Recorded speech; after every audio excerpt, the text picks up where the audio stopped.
Please stop wasting time trying to find yourself and literally just create a whole new person. You don't realize how much time you waste trying to find the happiness that you had in high school, trying to find the peace that you had 2 to 3 years ago. It's gone, and that's okay. It is in the past. So instead of dwelling on that, let's literally create a whole new version of yourself that can have that happiness, that can have that peace, plus so many more experiences that are literally waiting for you just to experience them. So in this video, I'm going to show you how not only to create a new version of yourself, but how to pick.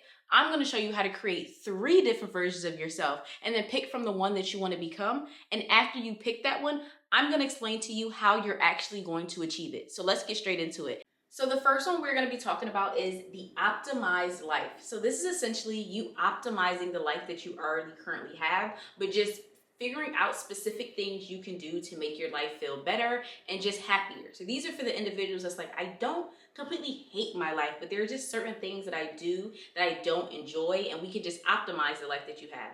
So the first thing I want you to do is journal. We're gonna have you do something called the Good Time Journal. And this is so you can figure out what areas do you need to optimize in, i.e. what areas do you wanna spend more time doing, which is gonna make you happier. Because what often happens is, it's not always that you dislike your life or you hate your life, but sometimes we spend too much time doing things that we don't actually like doing and less time doing the things that we actually like doing. So for the next 2 to 3 weeks, I want you to write down your highs and your lows. And I want you to focus on these specific 5 categories to figure out what do you specifically like to do in life and especially at work. So for example, what are the activities that you are doing that give you highs and lows throughout the day? What are the environments that you're in? What are the interactions that you're having? Essentially, the people that you're around, the people that you're talking with, the objects. For certain people, depending on your job, you have to use certain objects, or there's certain objects that you use. For example, let's say if you're like, I always have to drive for my job. For some people, they may say, oh my gosh, driving gives me so much peace. It just makes me feel great. And for some people, they're like, I feel so drained and I hate it. So that's an example for that. And then users. For some individuals, especially for service-based jobs, you're helping individuals. Maybe it may be a thing where you're like, I like helping, but I just don't like the interaction part of helping. And so do those users, the individuals that you're helping, do they give you energy, motivation, or do you feel like they're constantly draining you? i.e., are they helping you have highs or lows? Now, this is important to do because, like I said, some individuals do not dislike their life. They don't dislike their degree. They don't dislike their job. They just don't know what they specifically like about it. An example of this can be a woman that works at an insurance company, right? She works at an insurance company and she's like, I really don't like my life. I come home every day. I'm tired. I'm drained. Maybe I should get a new job. She does this for a few weeks. She starts paying attention and noticing the environments that I feel better in are when I'm not behind the desk. I really don't like being behind the desk. The activities I feel better in are when I'm actually interacting, when I can see my work actually being helpful. Maybe my company is having an event and I'm helping host, right? I like being in the front. The users, I love interacting with our customers on a one-on-one basis. I really don't like talking over the phone, interactions with people, different things like that. This individual can notice, wait, it's not that I hate my job. It's not that I want to get another job. I just don't like being behind a desk. I just don't like not being able to see the fruits of my labor. I actually like interacting with individuals. I actually like doing specific things that show me that sometimes my work matters. So what she can do is, now we're going to take it down here to what you actually can do to help you optimize your life. In a 5-year plan, she can figure out what are the things that she needs to optimize to essentially help her have a happier life.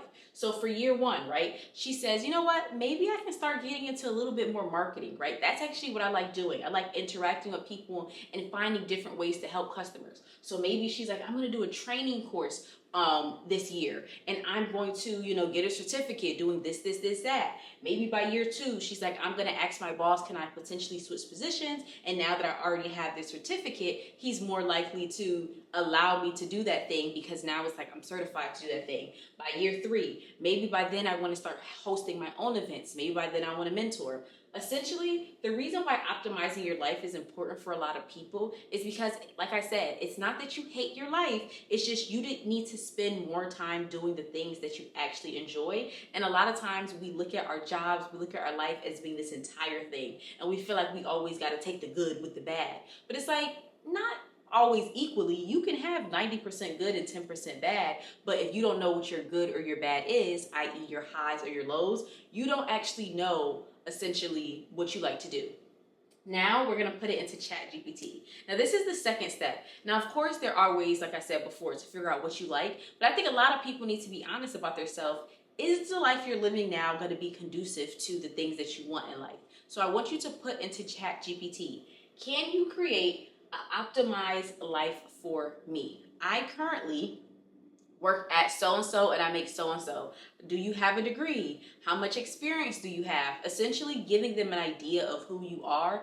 And then I want you to say, can you put in, and I'll put it below in the description so you guys can have it and just copy and paste it. But essentially you need to ask them, can you create a realistic version of an optimized life for me in the next 5 years? This one is important as well because I think some people don't pay attention to the fact that it's not always that, you honestly sometimes don't dislike what you're doing, but sometimes you're not making enough money. I think a lot of people too feel like, I don't know why I can't afford to live the life I want to live. I don't want to You never actually put it on paper to see, hey, how much money am I going to be making realistically?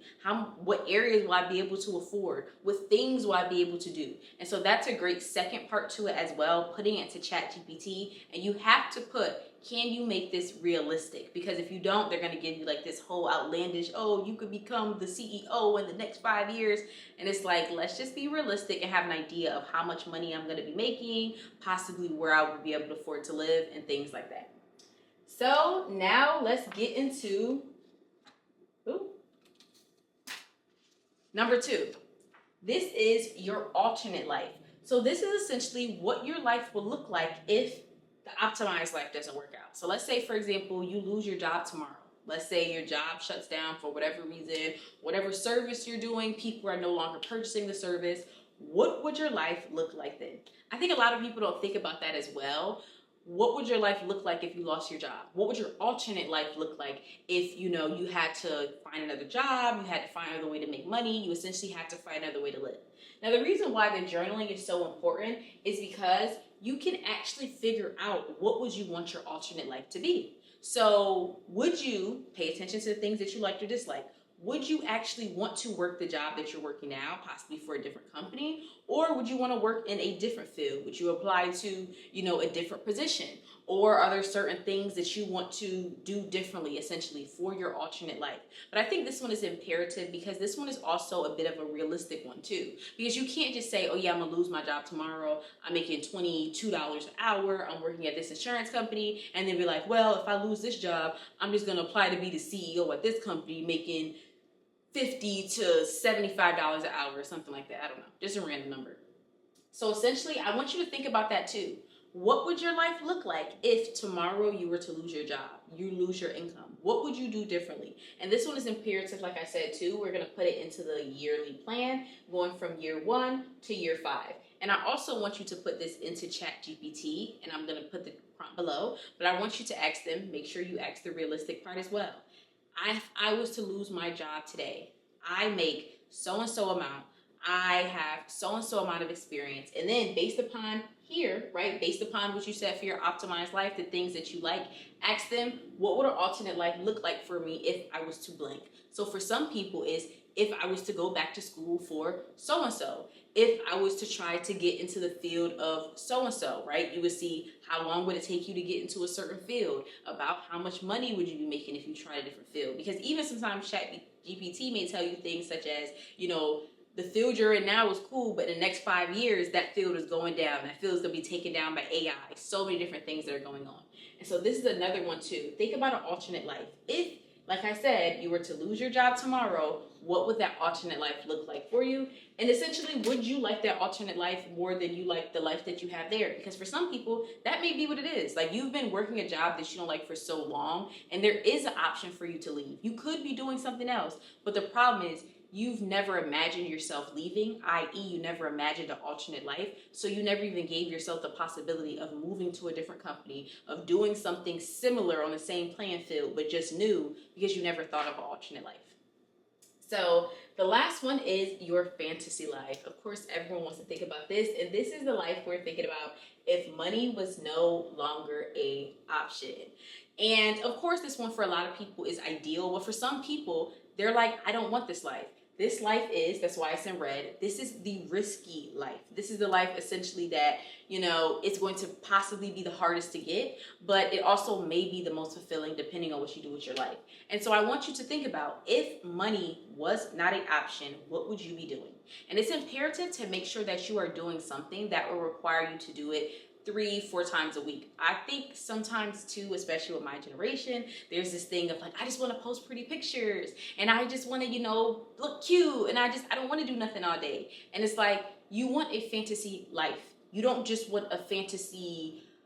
I think sometimes people too, they're not realistic with themselves, as if like we all have to work. Everybody has to work. Everybody has to do something. And that's actually what makes you feel fulfilled. But I want you to write down, what would your fantasy life look like? What would you be doing? What would you want to be doing? And so I want you to also put that into ChatGPT, and I will create a prompt for that below as well. But putting it to ChatGPT, hey, can you create a fantasy life for me? In the next 5 years, I want to be doing blank, blank, blank, blank, blank, blank. And do not add money. That's a very imperative thing to do as well. Because like I said, money is not an option. The problem is too, we often say things that will bring us so much money. I want to be the CEO of this. I want da da da da. If you're trying to do something that will make you a certain amount of money, that means that you don't want to do that thing. So you might as well just optimize the life you have now, alternate the life that you have now. Because the whole part of a fantasy is supposed to be that you're doing something that you enjoy. Of course, you have to make money from it, but I really want you to focus on, what do I want to enjoy? Let's not think about the capitalistic economy that we live in and all these other things. Just think about you and your happiness. And for some people, this is going to be hard because you never thought about that, but really sit down with yourself and ask yourself, if money wasn't an option, what would I actually be doing? And sometimes that actually can come from your good time journal. Now, after you have all these put into ChatGPT, it will give you a list of approximately how much money you'll be making. You can even get as specific as what kind of trainings you may need, how long it would take, all these different things. And so I want you to pick. Now, most people are going to pick the fantasy life, but I want you to be honest with yourself. This is for you to pick the life that you want to live. If you're telling yourself, you know what, I think I'll be fine with the optimized life. I don't think my life is that bad. It's just I need to optimize the things. And after reading what ChatGPT said, or after figuring out what I want to do, this seems enjoyable to me. For some people, they're like, I want an alternate life. My life isn't that bad, but there's just certain things, a little bit of risk that I want to take. Because I want you to understand, with the fantasy life, it's going to be very stressful. It's very risk-taking. It's not 100% guaranteed. These are more guaranteed than that. And I'm not trying to scare anyone. I just don't want everyone being like, I have to live this crazy fantasy. There are so many people that are living an optimized life for themselves, and they're able to go on vacation, and they're able to buy the bags, and they're able to live a happy life, and they didn't have to take the risk of a fantasy life. But if that's what you want to do, of course, do that as well. Now, of course, after you pick the life that you want to have, we have to figure out how you are actually going to achieve this thing, in a sense of making sure you actually want to do it. Because I think another thing that messes up a lot of people is, on paper, it looks good, right? This life looks good, that life looks good. But we actually could do a little bit of research to make sure that you actually want to do this thing. One of the first ones is mentorship through content. Now, if you can find a mentor, someone that's in that field, someone that you know, that would be great as well. But for a lot of us, that's hard to do. So mentorship through content.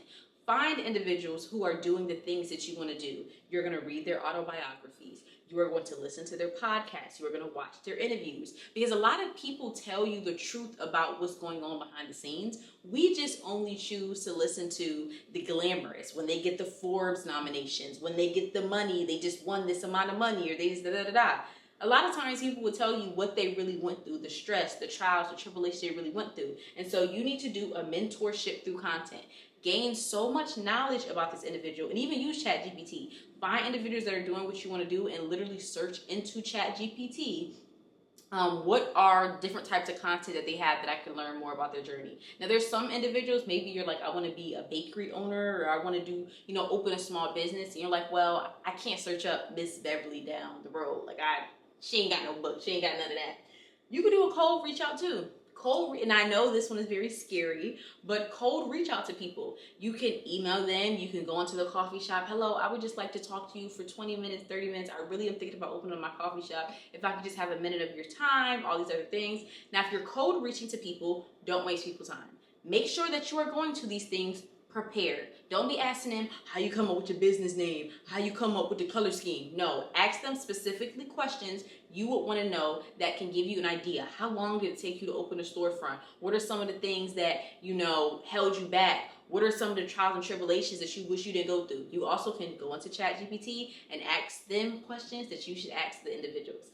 That can be good as well. The next one is shadowing/volunteering, especially if you're in high school or in college.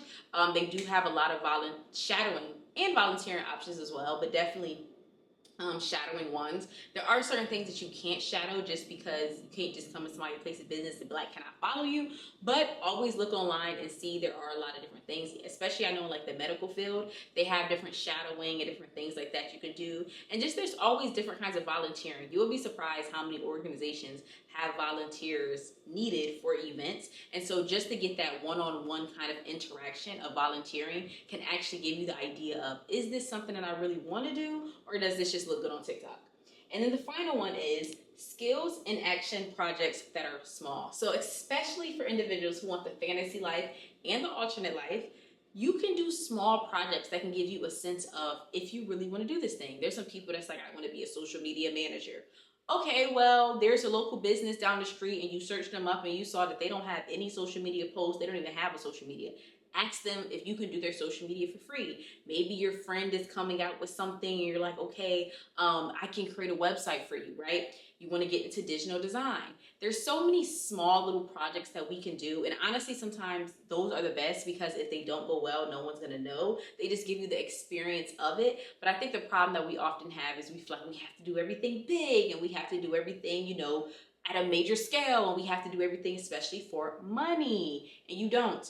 Figure out skills in action projects, small ones that you can do. And like I said, of course, go on ChatGPT if you can't figure out some as well, some ideas. But that one is great as well. It kind of puts pressure on you, especially if you're doing it for someone to actually get it done. But then also it gives you the idea of, do I really want to do this thing? So these are the 4 major things I would say to do after you pick which life you want to live. But also want to remind you, you can keep switching these things. These are not permanent things. This is just for the people that's like, I want to find my ideal life. I don't know what I want to do. This is giving you a better understanding. Do you want to optimize the life you have now? Do you want to figure out an alternate life? Or do you just want to create a whole completely new fantasy life for yourself? So thank you guys so much for watching my video. Don't forget to like, comment, and subscribe. And also, after you do this, can you write below which life you're choosing? Because I think this would be very interesting to figure out which one is you feel like the best for you. So thank you and have a great one.